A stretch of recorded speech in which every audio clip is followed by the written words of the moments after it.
Hi guys, welcome to another session of Navya's Bookish Odyssey.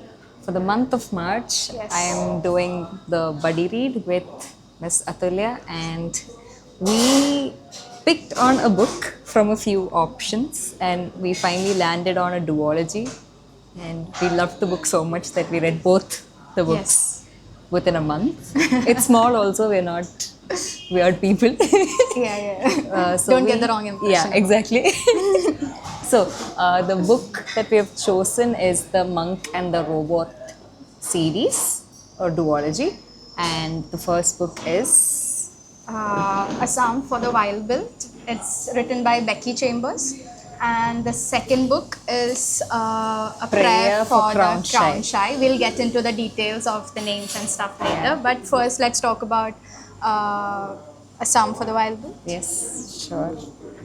So, basic premise. Do you want to go on? Yeah, I can set off the basic Yes. premise of the Psalm for the Wild Built. It's basically about this monk, and they're running a traveling tea shop on a moon. It's not necessarily our moon, it's in a fictitious world where there is a moon that's civilized and, basically colonized, and we have a they have different gods there, they have different religions there, and this particular monk worships a certain god that's a god of small comforts. So you might be wondering what exactly is a god of small comforts, because we have all sorts of gods in this world right now, but we've not heard of one for comfort specifically. So this particular god kind of looks after little things in life, like for example a good cup of tea or a good cup of coffee that you get,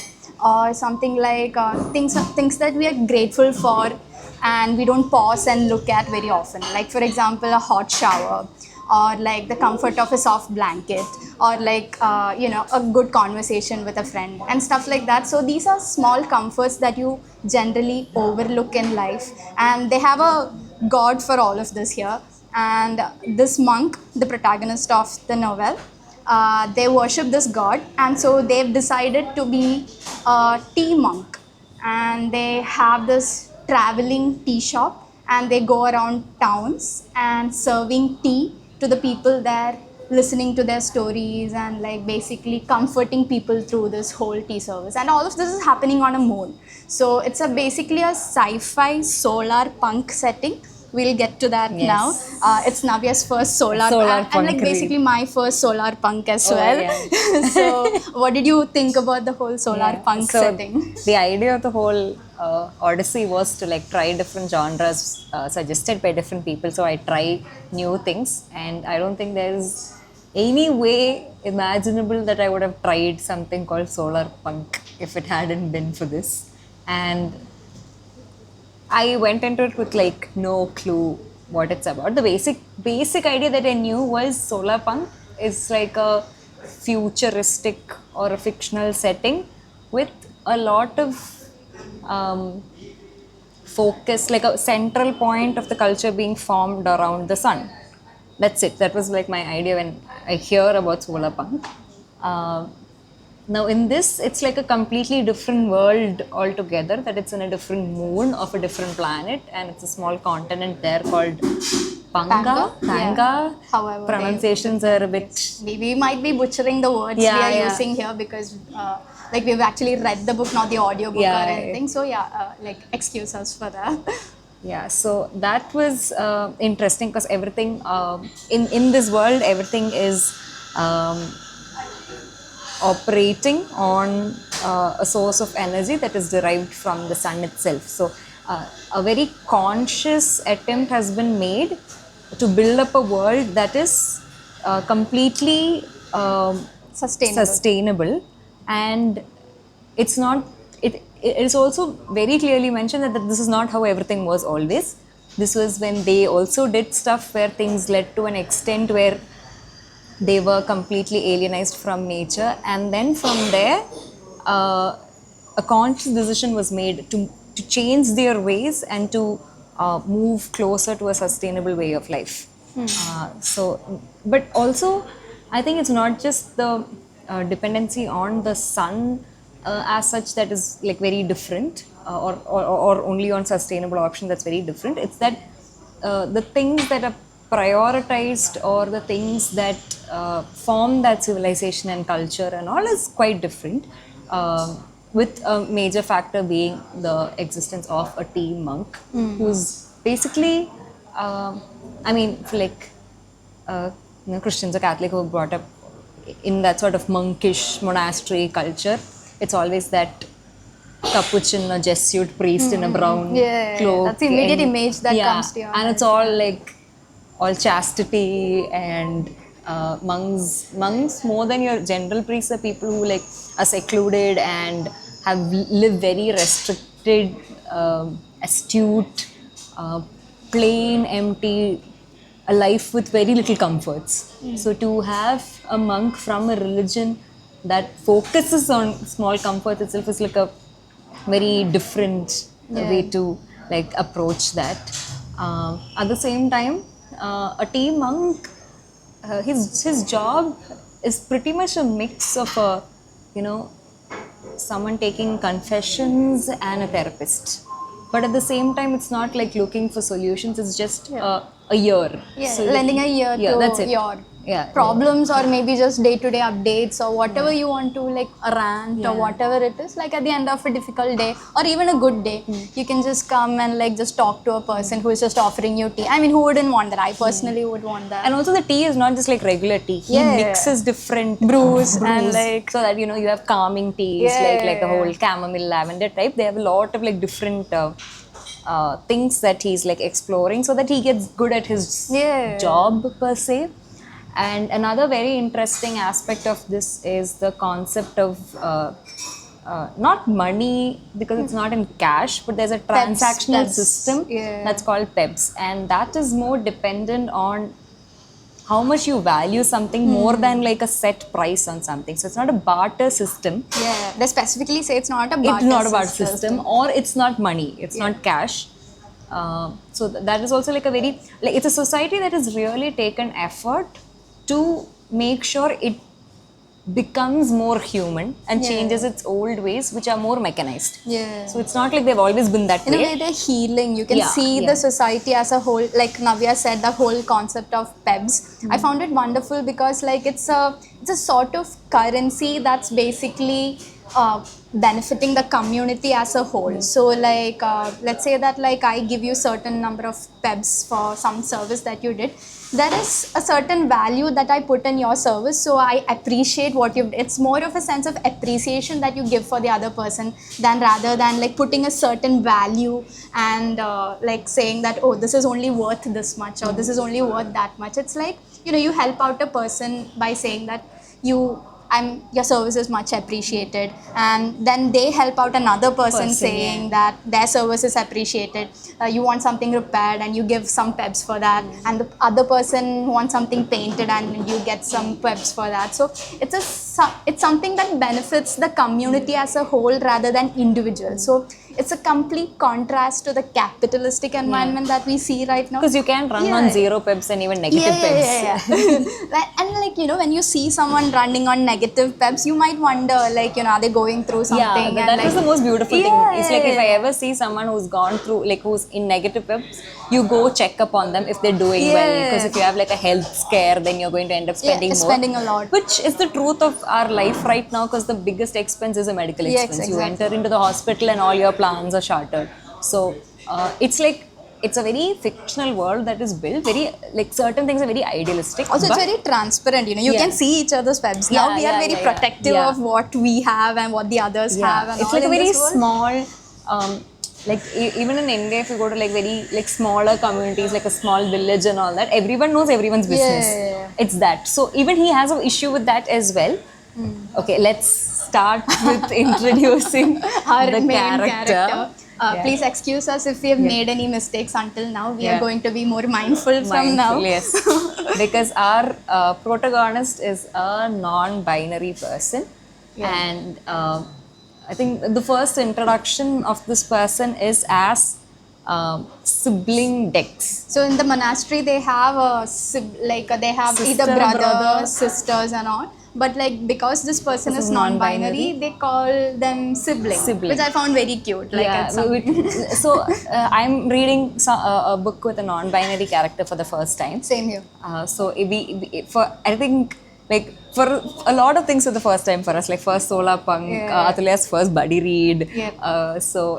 We were trying to figure it out. So then sibling pops at us first. So initially I thought it's some sort of designation. Yeah, I Because thought like it's some kind of street name for someone like like because their name is Dex. yeah. And and initially the book opens with a scenario where they are a sibling at a monastery sort of a setup, and they suddenly are feeling that urge to change something in their life. And interestingly, it's the sound of a lost extinct species or a species that he's never heard of, but just the Crickets, I think. sounds of that, yeah, Crickets. crickets, that he listens to, and he is somehow that awakens something in him where he realizes he wants to change the way his life is going. And that change is accepted so positively by everyone else around him. They create this world, like all these facilities, so that he can make it happen. So Dex goes on their journey to become a tea monk, and they have this option of like taking an apprenticeship or like learning on the job. So he chooses to do learning on the job thing instead of taking an apprenticeship because he's fully winging it. Yeah. So then they take that, fall, and then pick up with full energy. There's a lot of relatability here. We have like many a times we've come across something or the other of along these lines. So like while reading these, like personally for me at least, like you reach this quarter life crisis or something where you want to change some things about your life, the way you've been living it. You want to explore, find something new, reinvent yourself, and all of that. I saw a lot of that reflected in sibling Dex and their journey, and their struggles and their determination, the stubbornness and stuff like that. Like it was very cute to read about all of that. And you keep waiting for the other shoe to drop, but it doesn't. This is actually a very, very comfortable, cozy book. Exactly. It's very small. It's like 160 pages in there, like 160. So the first part and the second part is just 160 pages each, and it's basically just a journey and a very soft, comfortable ride through. Yep. So there is like there is an opposite of a trigger warning here, that it's a very comfortable It's like read. it's one of those books you can like give anyone and like ask them to read. Like regardless of the trigger warnings you steer clear from, just you can read this because nothing in this book will traumatize you in any way or trigger you in any way. It's one of those cozy reads that you read under a blanket on a rainy day to get out of a rut or some. Let's say that you have a heavy read or something, then you pick up this book and you feel a bit comforted. You can slow down. I think that's the whole point of sibling Dex's journey as well. Like they're trying to slow down a bit and like encourage others to also reflect and go into this meditative state, like sort of similar to how we all run as well these days. So it's sort of like a book that will let you just take a pause and reflect on a lot of things and like unwind, and that's the whole vibe of the book. It's cozy, comfy read. So at a point that they've been doing, they've been working as or servicing as a tea monk for a few years now, and they've gotten extremely good at their job. They know exactly what the person approaching. So people come to them with just that need for a comfortable conversation. Sometimes it's happy stuff, sometimes it's tiring stuff, sometimes it's just the need for someone to just hear you or just like sit with you. And they offer a cup of tea that has these herbal mix or something that can help calm that person down. It's just knowing what the other person really needs to And just Dex is relax. so tea savvy. Like they know exactly what to serve. And like, very experimental. So like they put in so much effort to make sure that something that's never existed before, he's ready to like be there of service. They are ready to be there of service for whoever's up. And they love what they do. They take pride in what they do. and they know the importance of what they do, how Yeah. much people look forward to them.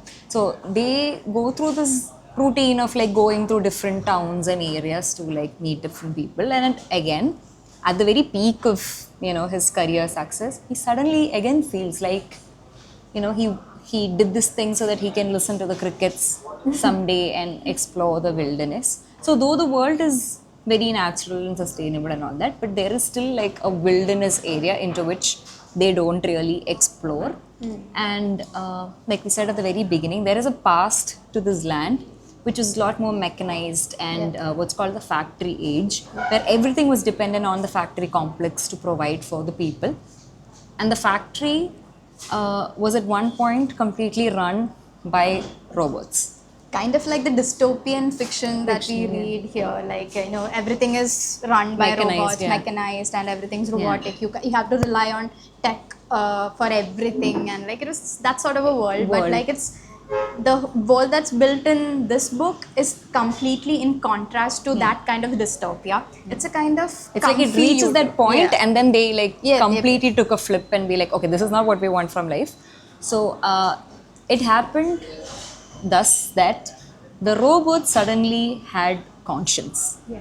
And now they have a mind of their own and they can think of their own. And there was this whole conclusion that everyone had come to, and with the robots leading the situation, where the humans understood that this is not the right way forward, that everything cannot be mechanized and so away from what real life is.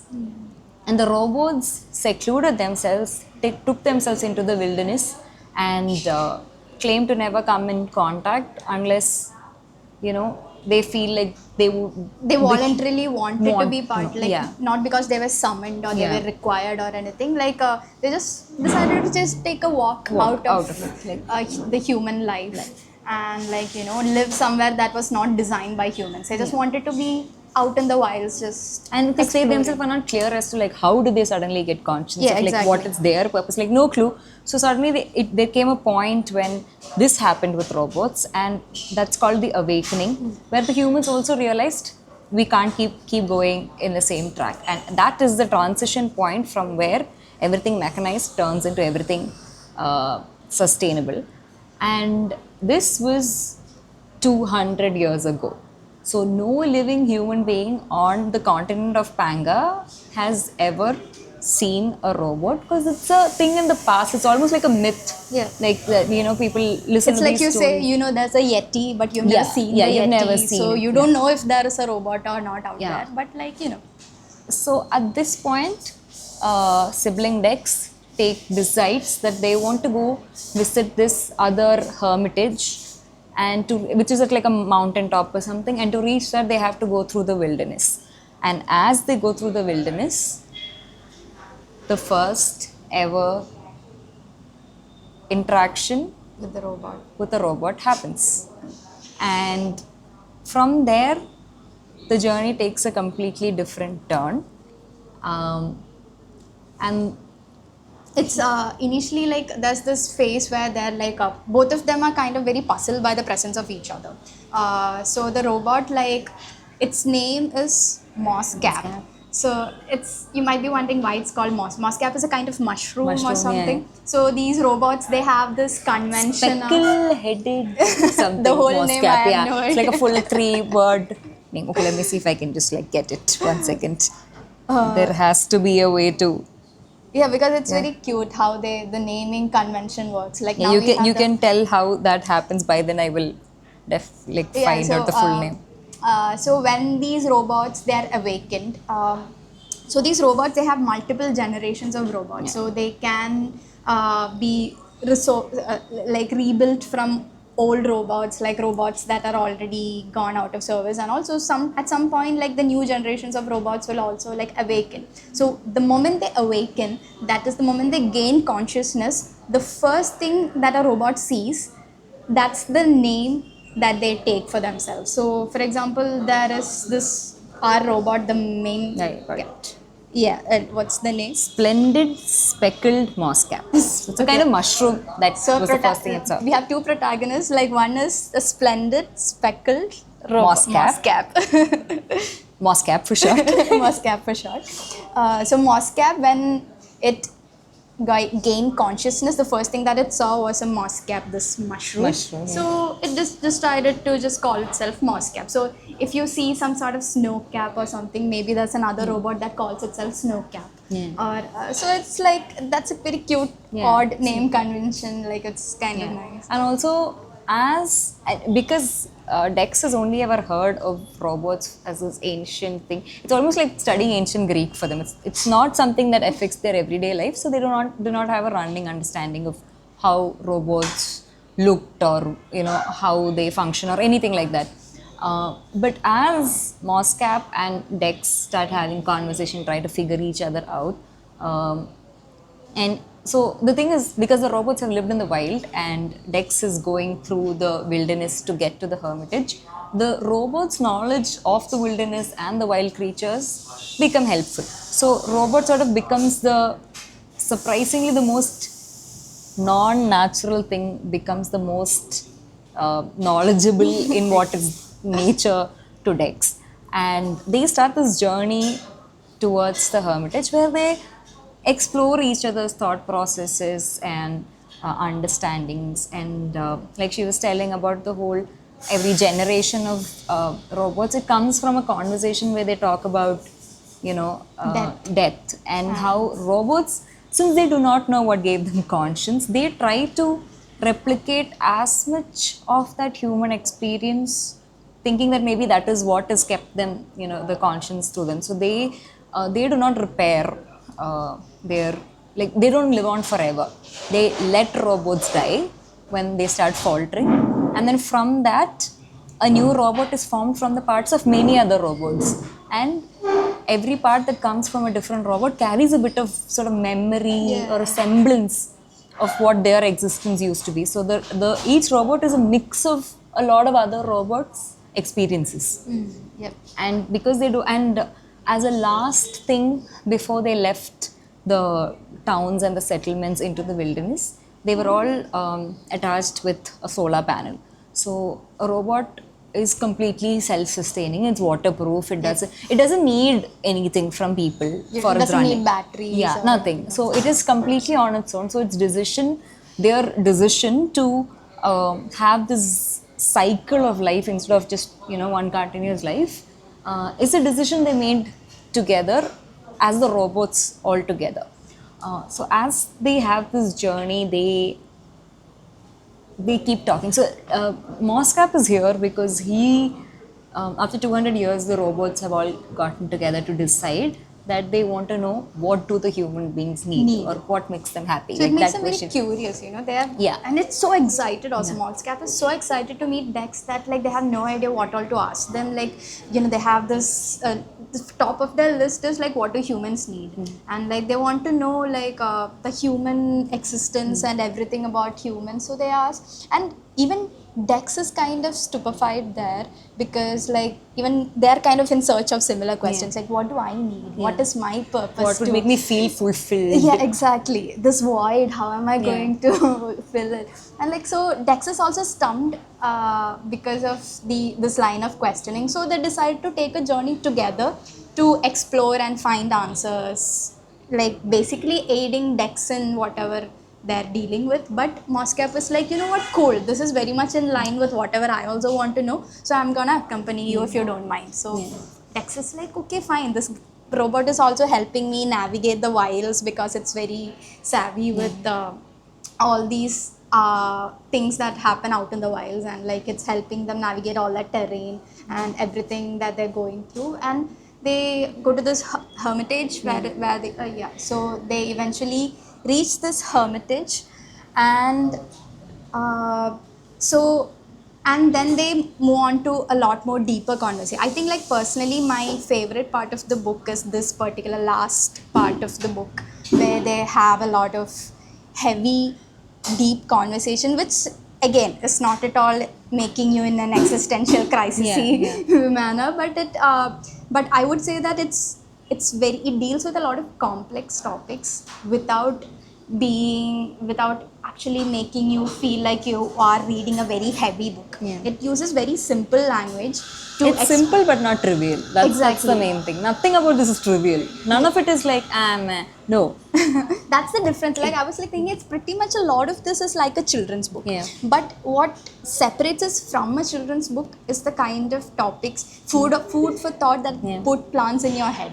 Because like things that we all are probably searching for or have felt in our lives or are looking forward to in our life, these things they address through these conversations between Dex and Moscap, especially in the last 20% or something of the book, where we also like ponder quite a lot. Like there's a lot of breadcrumbs that they leave that you keep having to follow, like like the questions that were posed in the beginning of the book, like the purpose. Is there an innate need for a purpose in life, or is it something that you crave for because of the societal conditioning? Because like robots are also kind of like drawing parallels between robots and humans, and like whether they have a sense of purpose, or is it something that was programmed into them by humans, and if yes, why did the humans program something that like that into them? So these are questions that like it's like same but different kind of questions that like Moscap and Dex A lot of tackle. self-reflection happens because though Dex is someone who is catering to other people's needs and telling them that it's okay to sometimes like have a meltdown, it's okay to want to take a break sometimes, it's okay to like all of this is normal, it's fine, it's human. They themselves don't give them that lenience. It's like we are the toughest critique on ourselves. It's exactly like that. Though he says it's okay, you can just exist as a water droplet in the planet, but he is constantly burdened with, am I doing enough? Am I being responsible enough? Am I being purposeful enough? So it is. It's nice to see that Dex's hyper independence situation that happens because they're not ready initially to accept help from the robot, and then there are these instances where you understand like the whole world I'm a strong, that is built. independent person. Yeah. I need no help. And also, I will not force you to work. You are not my maid or servant Yeah, or thing. Because exactly. robots had initially been something of service, who were always. I mean, they didn't have their own purpose. They had to do things for the humans. So he does not want to be that person who makes the robot work for him. But then the robot is like, what if I want to do this for you? What if doing that makes me happy? Like, why would it? It's like a friend. Yeah, saying that, exactly. Like you have to let your friends help you sometimes. Yeah. You have to trust them enough to do something like that. And also, there are these interesting conversations where you understand what the world is without being just clearly written out there. Like this conversation they have about how to call the robot, and then it's not a he or she, it's an it, because it's a thing, and it never tries to, it makes it very clear. Yeah, it's like I am not a human being, understand that very clearly. Do not, like, I have feelings but I'm not a human being, so I don't need that human being sensibilities, I don't need your sympathy, empathy for being alone, but just acknowledge that I exist and that existence is enough to be respected and considered. Yeah. So there, and the same thing goes on in Dex's mind as well, as Dex is trying to figure out their right place, or why do they feel this emptiness that they haven't achieved something, or that it can't stick to one thing. It's their problem that they can't. It's like monkey brain. Like I want to try this. I want to try this. I want to try everything. And like I want to be immediately good at this also, like all of it as well. And even when they're good at what they're doing, that still doesn't satisfy them. So, but then the robot talks about how some robots just sit inside a cave. Stare at stalagmites. Yeah, wait for stalagmites to form for like years on end, or just stare at a plant growing from like a sapling to a tree. So they could do that because they're completely self-sustained. They don't need to like worry about food. But Dex's counters to all of this are also valid. Yeah. Very Human valid, yeah. lifespan is not as long as a robot. So like we can't like sit and like watch. And also we need to eat. From and like exactly. We need to, like, I mean, you don't have to make money, but then you have to like feel like you earned that food. So though they provide a service and it's not paid back in money, there's this understanding of this. You owe it to the other people to be productive. Also, there is this whole feeling of want having to earn comfort, you know, not just food, like, you know, I deserve a break after this. I deserve, like, to do this after this. Like, I do something tiring for like such a long period of time. And then you take leisure. Only then can I be comforted. Yeah. So there is this system that you have within yourself where you feel like you don't inherently deserve comfort. So the book kind of like encourages you to kind of welcome comfort without it being something that follows something very heavy or hectic. Like it lets you welcome comfort as part of yourself, and like it's something that you deserve regardless of what you're going through, what you have been through, or what you're about to go through. So I think that's a main line of the book. Of the first book, yeah. So like we'd watched a video of the author talking about it, and she'd written it, post-COVID sort of a time where we had a lot of triggering, intense things around us, and that a lot of people were. She's telling that a lot of people in her circle at that point were going back to comfort reads or children's books. That they wanted at least the fictional world to be comfortable when the reality is a lot more harder. So it is very much evident in the books that it's trying to create this safe, comfortable, soft space for adults who want to have their brain stimulated when you're reading something, but not overstimulated or emotions kind of like triggered. rewatching all comfort shows. Yeah. Like, You the know author what was is like, going to happen. you want to rewatch like 10 seasons of Friends maybe twice or thrice, but like what's a book equivalent of that? Like, you know, something that won't trigger you. Something you can just pick up off the table and like, very, very comfortable sort of read. So now, the next. To like get into this book's end is that they reach the hermitage. Yeah. And see, everything of value is a conversation that happens in the book. So it's not like there are any moments that we can like particularly spoil for you. Book peaks at its conversations between Dex and Moscap.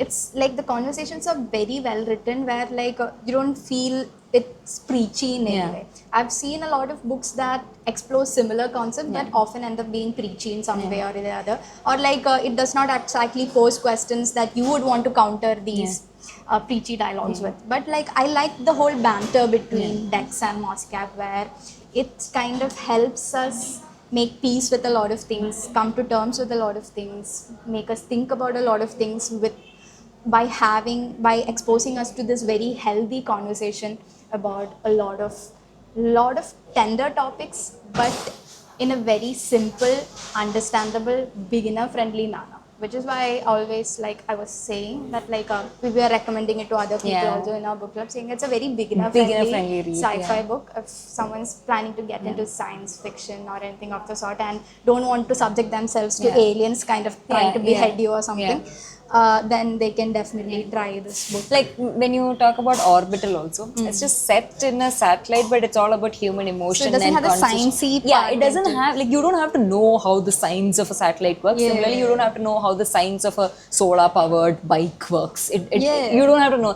I mean, there are new species of plants and animals that are being talked about, but that's not important. The most important thing is that there are two travel companions who are just trying to understand each other because each other's existence is come into contact with each other for the first time. And it's the first time that a human's meeting a robot and the first time that a robot's meeting a human.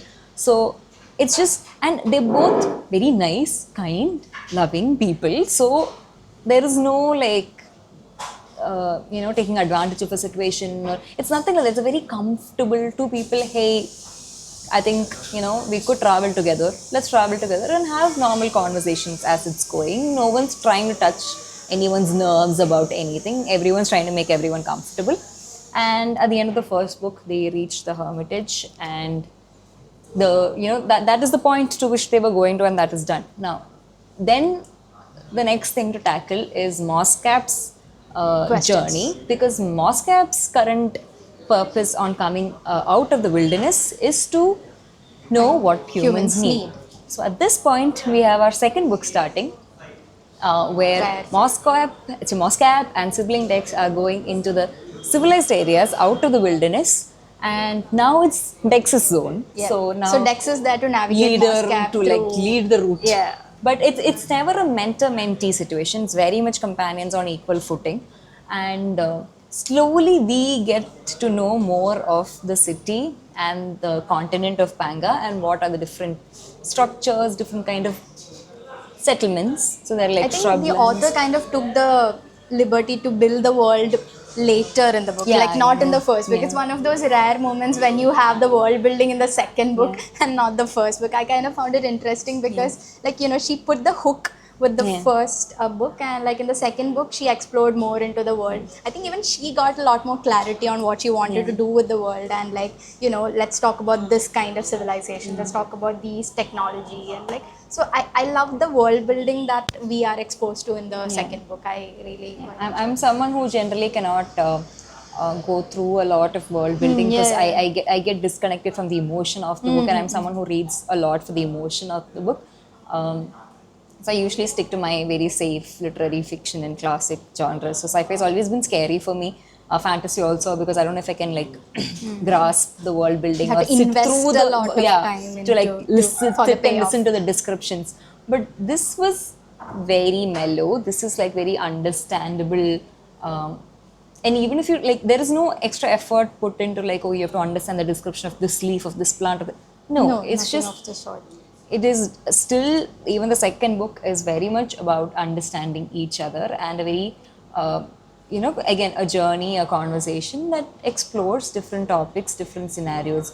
So as the second book happens, as they travel, the robot is in the human settlement for the first time, and that's when through the robot we understand the system of pebs and it initially goes to a little town and asks, so what do you need? And people have such basic needs. They're like, my door is not fixed, so if someone could fix the My door wheel for me. is broken. Can you, like, the Broken. spokes? Can you Yeah. help me repair it? Like panjaro tikya that sort of and actually that is it. Sometimes it's those very small needs that it's not happened for 4 5 days. Maybe someone else can also do it for you.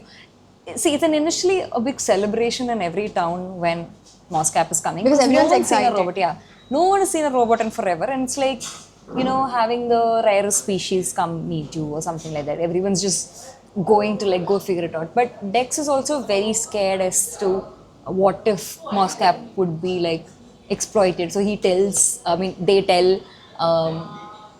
Moscap ki like make sure you get peps. Like if you provide a service for anybody, make sure you get peps. If not, let me know. And but at the same time, it's not like I need to go protect him as well. Like initially, Tex observes what Moscap is doing. After a little while, Tex goes off for a hot spring shower somewhere where Moscap deals with There, what he has to deal with, the different requirements and understanding how things function.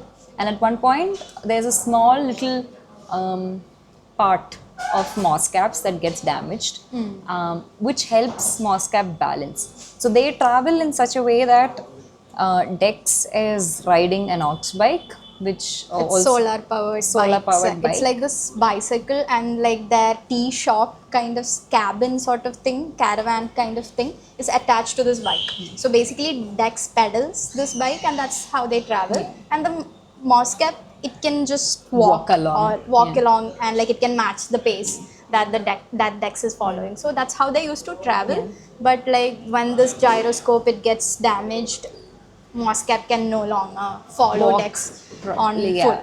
yeah. But then there's this other aspect of Moscap which very weird, like 90s kids reference I'm going to make, which is Twilight. So there is this point in Twilight where they explain that Of course, we vampires. have Twilight Yeah, featured in this I'm video. so sorry that it came out of nowhere. I'm but not. yeah. Oh my god. But there's a point where they say that the vampires in Twilight are very easily distracted because they their interest is sparked very easily on like the random ass things. So like they'd be running around to like let's say save themselves, and in the middle they might see a leaf with a bug, and like their eyes go so microscopic they start counting the number of specks on that insect. Like they like everything excites them, so it's very difficult to like journey with them. That's a bit of a problem with Moscap as well, because Yeah. Moscap would see the same. Let's say like in India or like mostly in Tamil Nadu, we have this thing where we have neem trees along the road.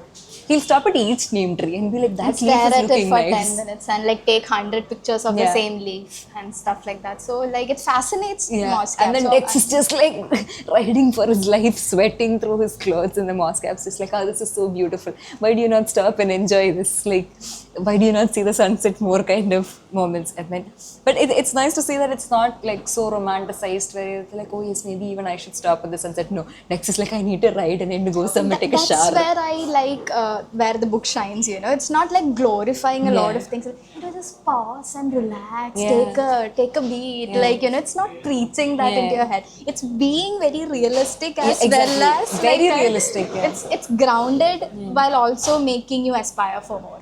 So that's the highlight of the book for me. And I actually kind of missed out on like mentioning when you were talking about um, Moscap receiving PEBs for his services. Like Moscap actually started.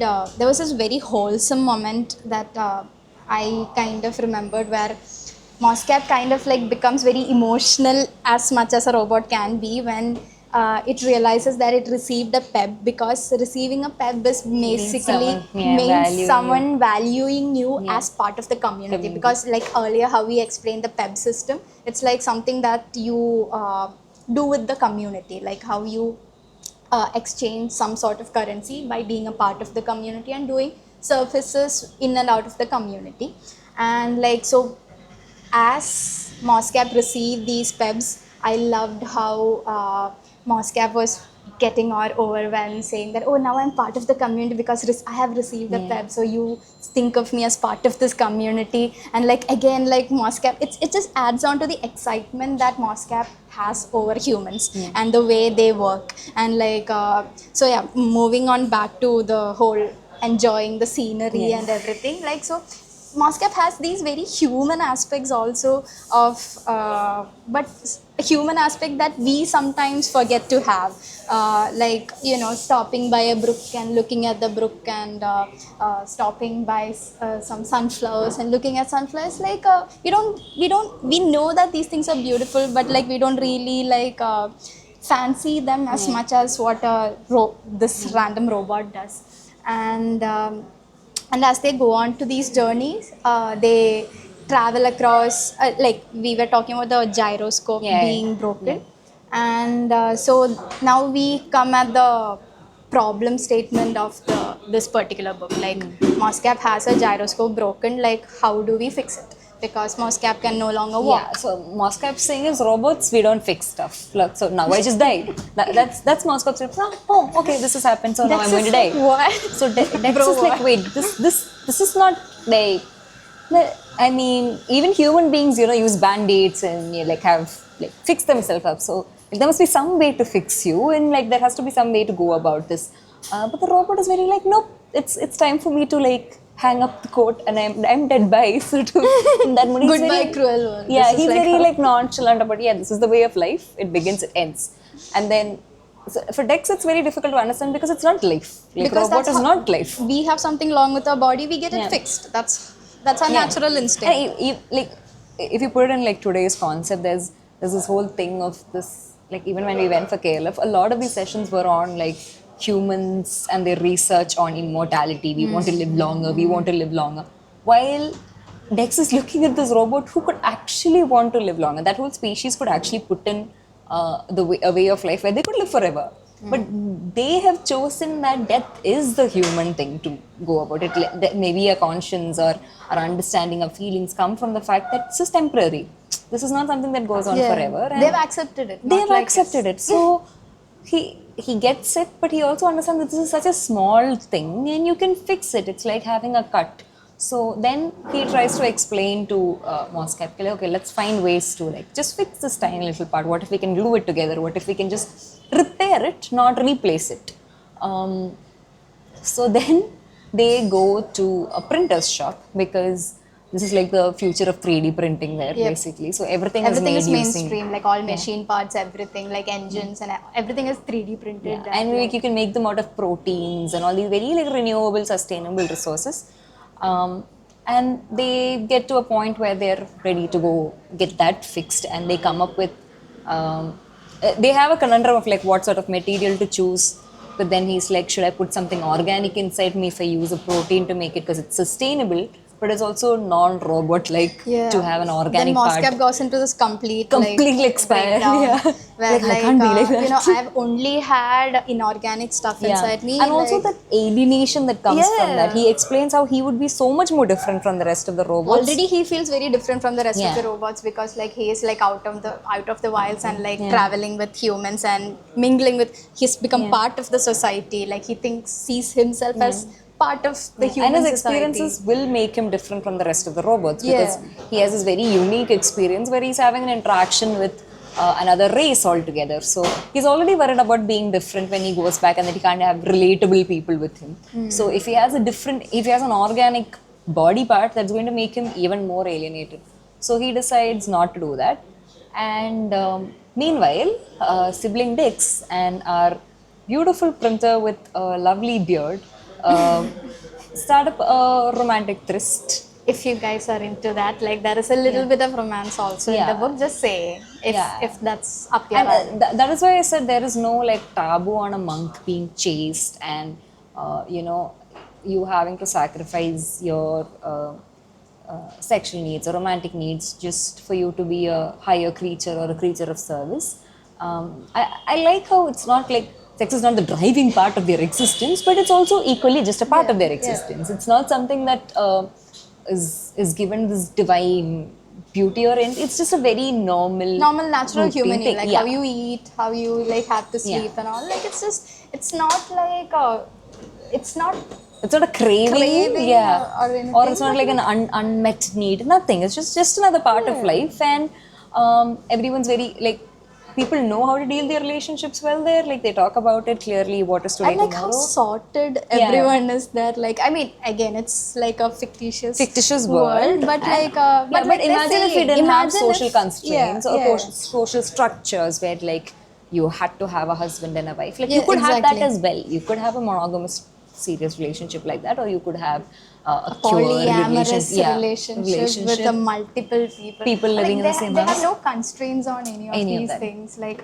it's like but they're not too like I mean we kind of live in a pretty much a conservative society. This is not too out there also. It feels very like that could also be normal. Like it's normalized. Every way in which you live there is normalized as long as you don't hurt another person or like hurt the environment.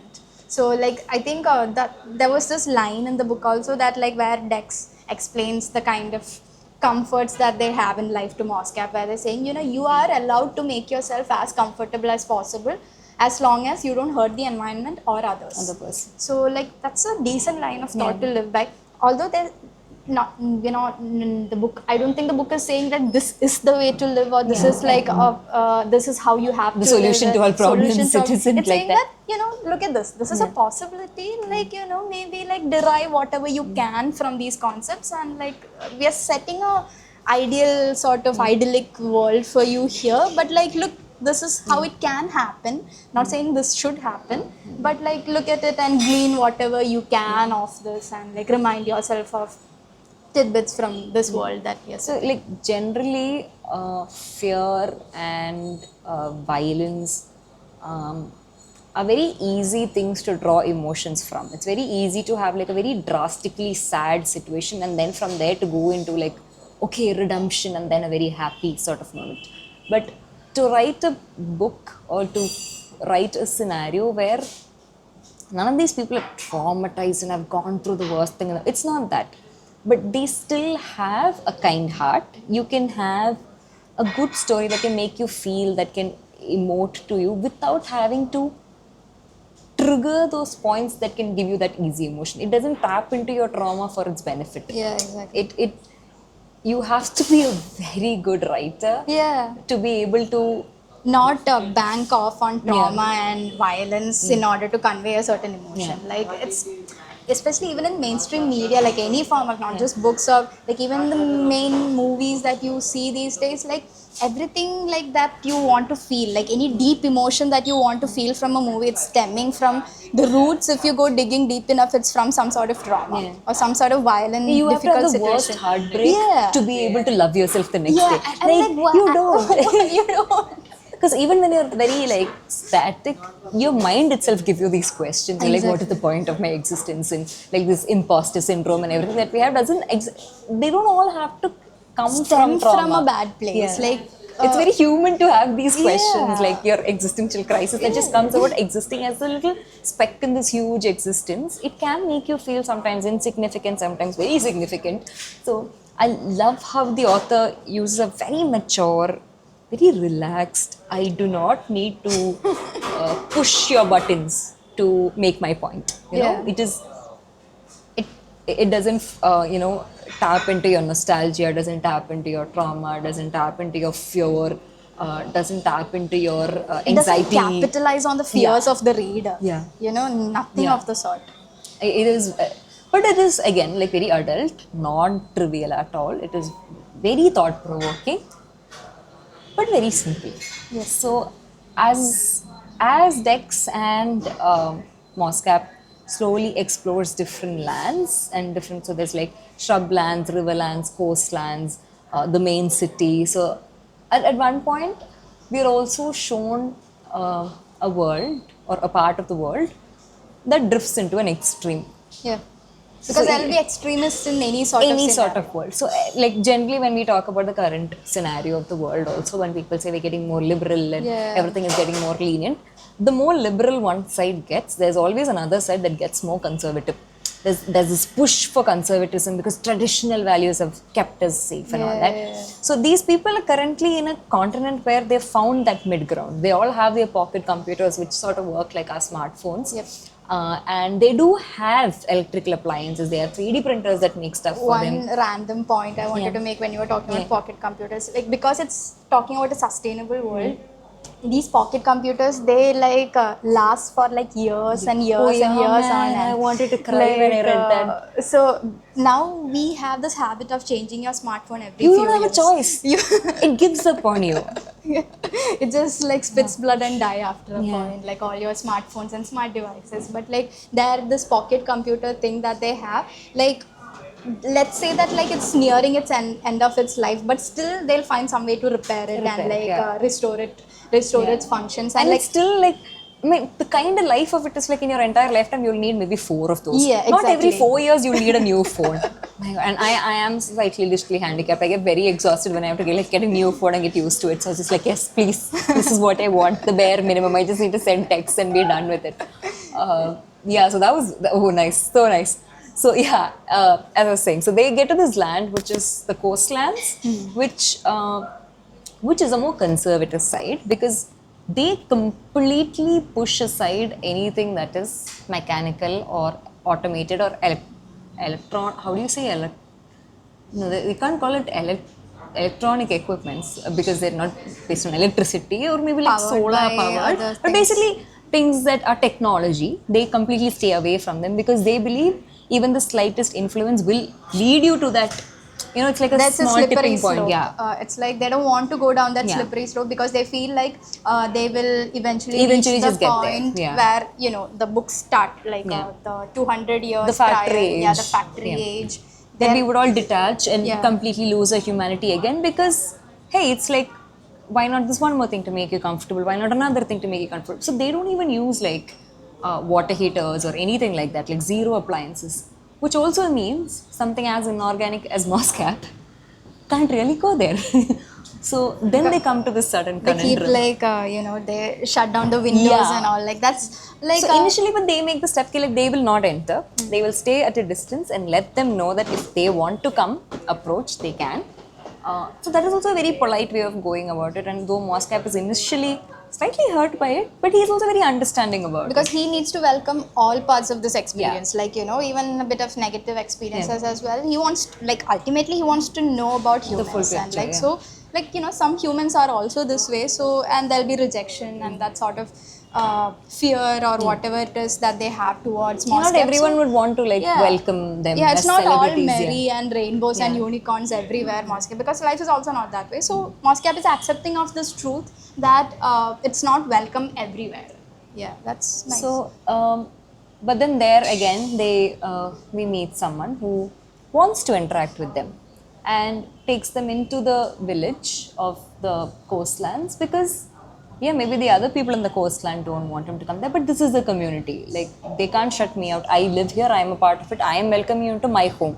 So the idea of community is very much like these, the communal kind of societies that we see around the world, a bit more, I don't know, Eastern, I felt, because we are still more a big crowd sort of people, very like, any concept of an Indian wedding itself would make you understand that we're not very individual when we make our decisions. We at least have 5 people in our mind that we have to think about before we make a decision. So but at the same time, his individuality is there. He can assert that I want to do this, and this is what I want to do, and I'm doing this.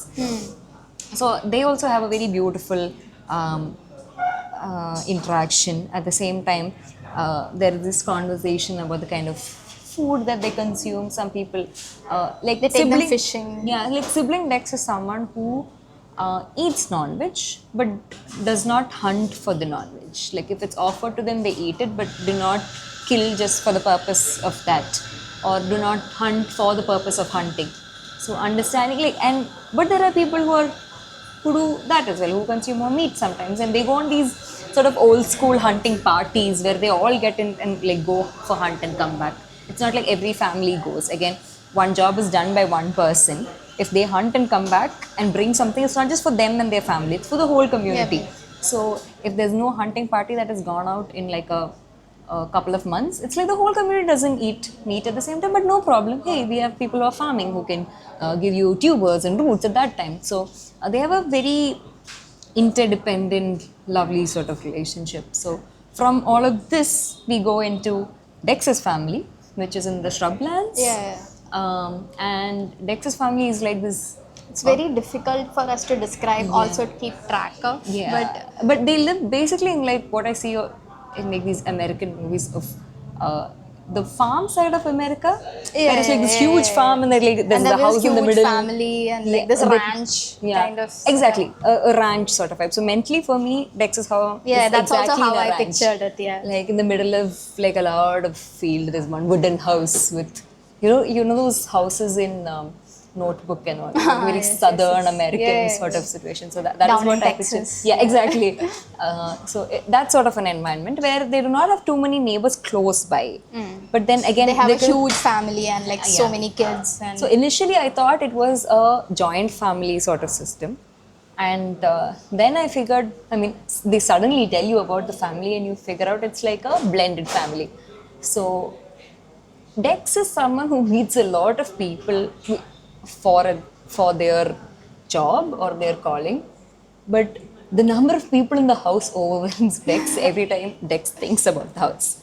But in this house is for the first time that Moscap interacts with a baby. That's so cute. The And entire chapter is so cute. And it's adorable because like Moscap can't understand how you can have a brain and have conscience and understanding, but you can't remember. Moscap is so surprised of the fact that humans don't remember the first few years of their life. So you have no memory of this crawling thing. Like they're asking Dex whether they can crawl. And whether they can you crawl? Absolutely not. I mean, can you crawl? I can, but do I want to? That's the question. And then actually, even I thought at one point, like, why do we never crawl here? Yeah, exactly. Maybe it's fun sometimes. I don't know. Proceeds to crawl. Yeah. Because I did attend one of these floor work workshops randomly in Bombay one day when I just went to chill with my friend. I thought, maybe this is what we're craving sometimes, when you go for these very random workshops sometimes for like, wood carving and all this, because there's some part of us has that some memory of something that we've animal need. Yeah, like my great grandpa probably like carved something, and there's some genetic memory of that left in me where I feel like this is something it would like inspire something in you. So Moscap's interaction with the baby, again, it's like he gets a bit more of that human experience of everything. So when Moscap is again asking everyone like what would make you happy, he has the same question. It has the same question to ask to Dex's family, and they have very different kind of things that make them happy. And Dex's dad asks him a very important question. What do you need? Yeah. That is like that catches Mosscap off guard. Off guard. And like it's something Mosscap never expected. Like Mosscap is so caught up in figuring out what humans need and like explore, like they've gone on this exploratory journey where like they want to like figure out what humans need all this while without actually thinking about the fact that maybe they have an inherent need. Do I? Like and when Dexter told them at the very beginning that it's not an easy question, you don't have like one answer as to what you need. Mosscap didn't fully understand the depth of it until Mosscap had to answer that question. Mosscap's like, hey, what do I need? Like, do I need something, or am I allowed to need something?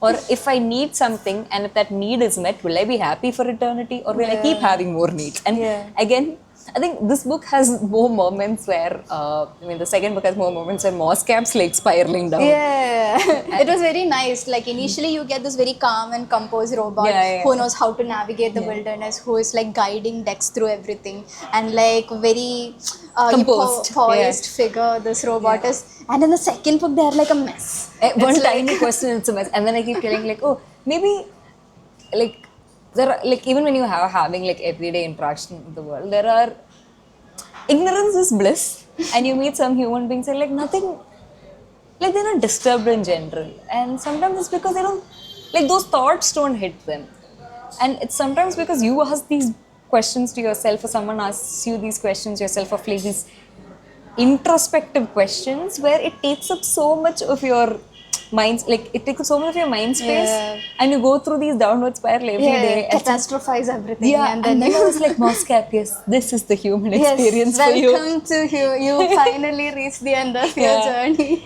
I felt like it actually did serve its purpose, the whole trip, because understanding what that emotion is, to ask yourself these questions that you don't even think about, and it just pops in your head. Very human.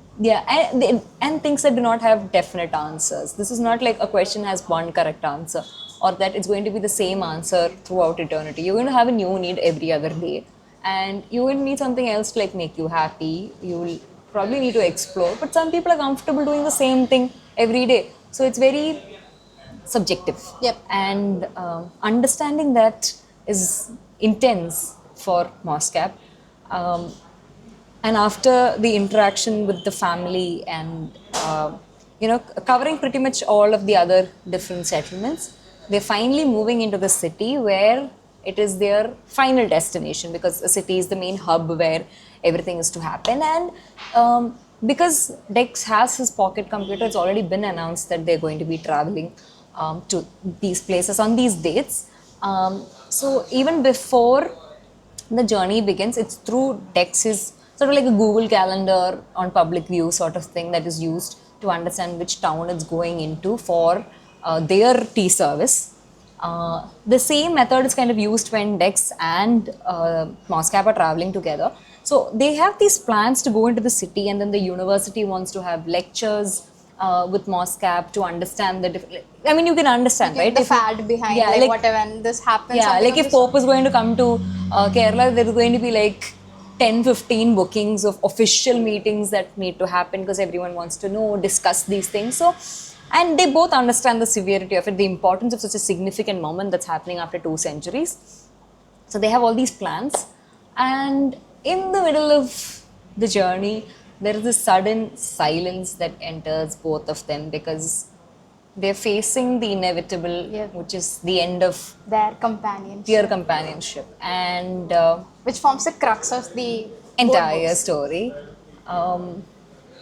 And they reach a point where they realize, hey, one night they sort of have this very sweet moment where they both want to say it, but then don't want to say it because they don't know what this is and all that.